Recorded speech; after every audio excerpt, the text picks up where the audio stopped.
Continuing from my last video where I talked about the likelihood of us walking into a systematic issue such as a liquidity crisis, in this video I would like to walk you through the ordering that individual stocks and indices may crash. Although this may sound strange to talk about at the moment, but I would like to walk you through this as I think this is important for everyone to know so that you can be prepared of what's to come. So, in order to find the ordering of stocks and indices going into this upcoming market crash, it's helpful to look into their corresponding inverse ETFs. So, because the coin stocks have already seen a significant pullback, especially MSTR, it's helpful to start from there. So, we can see that MSTR has already been pulling back since the middle of July, and it's now hitting a high point in its inverse ETF, and it's now ready for a step back. So for those who are bulls on MSTR, you can see a short-term tick up on the upright stock. And this is followed by Amazon. And Amazon has been pulling back because it's a relatively weak stock in the Magnificent Seven.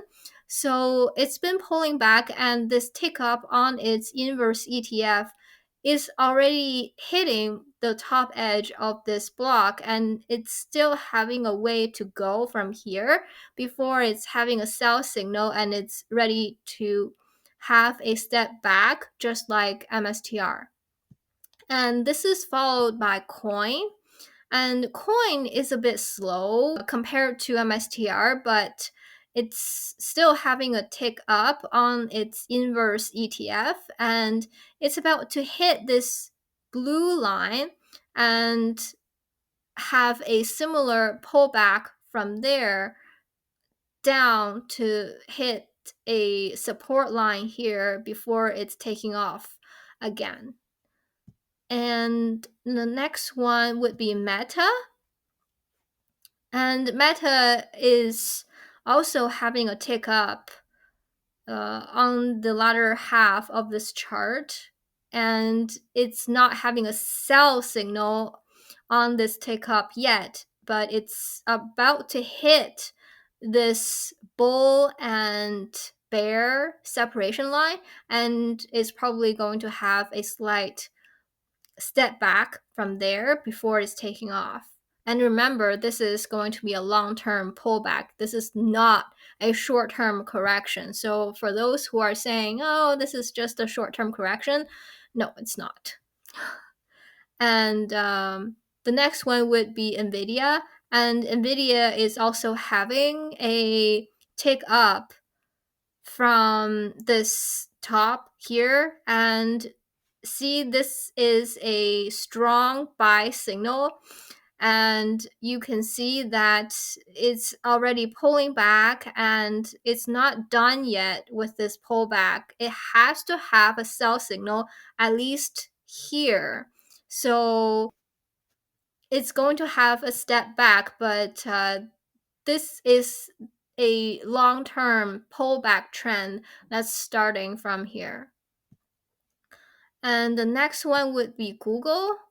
And as we go down this list, you can see this tick up on the latter half of this chart is just getting shorter and shorter, because as we go down the list, the individual stocks and ETFs are more and more to the slower end of their trajectory, because while others are already having a significant pullback, like the coin stocks, some of the latter stocks and ETFs are still to hit a top. So this tick up on the inverse ETF is just going to get shorter and shorter. And as we get to the last one, you will see that there's still some chances for bulls in those individual stocks.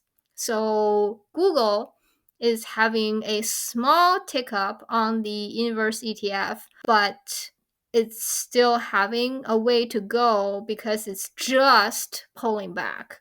The next one would be PLTR, and the inverse ETF we're looking at here is PLTD. So you can see that this tick up here is even shorter than Google.